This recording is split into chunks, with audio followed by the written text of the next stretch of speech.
Olá, meu irmão, minha irmã, com alegria queremos partilhar um pouco sobre a liturgia desta segunda-feira, a partir do Evangelho de Lucas, capítulo 4, versículos de 16 a 30. Naquele tempo veio Jesus à cidade de Nazaré, onde tinha se criado. Conforme seu costume, entrou na sinagoga no sábado e levantou-se para fazer a leitura. Deram-lhe o livro do profeta Isaías. Abrindo o livro, Jesus achou a passagem em que está escrito: O Espírito do Senhor está sobre mim, porque ele me consagrou com a unção para anunciar a boa nova aos pobres. Enviou-me para proclamar a libertação aos cativos e aos cegos a recuperação da vista, para libertar os oprimidos e para proclamar um ano da graça do Senhor. Depois fechou o livro, entregou ao ajudante e sentou-se. Todos os que estavam na sinagoga tinham os olhos fixos nele. Então começou a dizer-lhes: Hoje se cumpriu esta passagem da Escritura que acabastes de ouvir. Todos davam testemunho a seu respeito, admirados com as palavras cheias de encanto que saíam da sua boca. E diziam: Não é este o filho de José? Jesus, porém, disse: Sem dúvida, vós me repetireis o verbo: Médico, cura-te a ti mesmo. Faze também aqui, em tua terra, o que ouvimos dizer que fizeste em Cafarnaum. E acrescentou: Em verdade eu vos digo que nenhum profeta é bem recebido em sua pátria.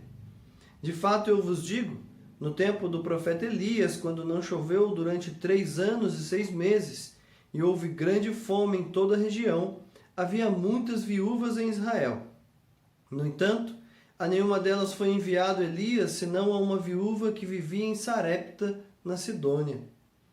E no tempo do profeta Eliseu, havia muitos leprosos em Israel. Contudo, nenhum deles foi curado, mas sim Naamã, o sírio. Quando ouviram estas palavras de Jesus, todos na sinagoga ficaram furiosos. Levantaram-se e o expulsaram da cidade. Levaram-no até o alto do monte sobre o qual a cidade estava construída, com a intenção de lançá-lo no precipício. Jesus, porém, passando pelo meio deles, continuou o seu caminho. Palavra da salvação. Glória a vós, Senhor.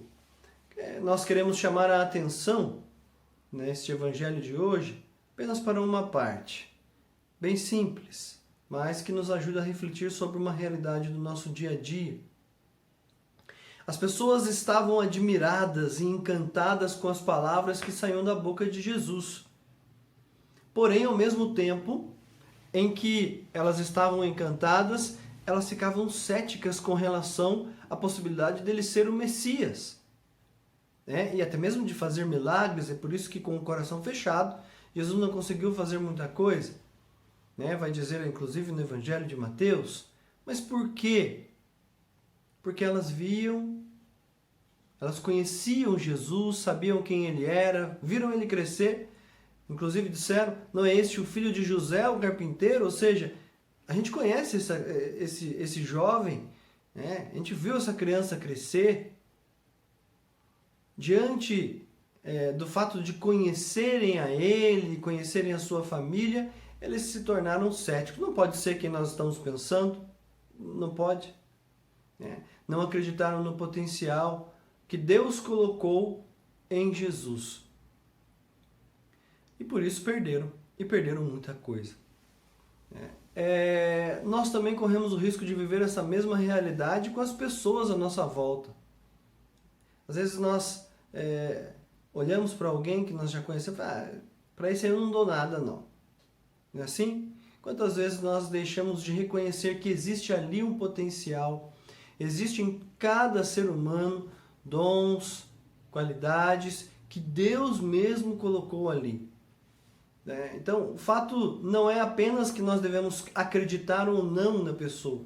Nós não somente devemos acreditar, mas nós também temos como missão ajudar a desenvolver o potencial daquela pessoa. Nós precisamos nos aproximar e ajudá-la. Assim como a Virgem Santíssima e São José ajudaram a Jesus a desenvolver aquele potencial que ele tinha, com certeza, ensinando, né? Por meio do testemunho, do exemplo, mas também por meio de palavras, como pai e mãe que eram.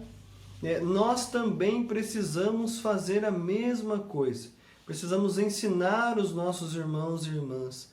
É vontade de Deus que eles se realizem ao se desenvolverem. E é vontade de Deus que eles, ao se desenvolverem, realizem o projeto de Deus. Portanto, somos chamados a contribuir com a salvação, com o projeto salvífico de Deus, ajudando os nossos irmãos e as nossas irmãs. Eu convido, inclusive, você, neste momento, a pensar. Existe perto de você algumas pessoas que você pode ajudar a se desenvolverem? Vamos pedir a luz e a graça de Deus para que Ele nos ajude a sermos sinais de Deus na vida dessas pessoas, para que elas possam crescer. E crescendo em Cristo, crescendo na graça de Deus, também levem o reino de Deus a crescer e a se desenvolver, hoje e sempre. Louvado seja nosso Senhor Jesus Cristo, para sempre seja louvado.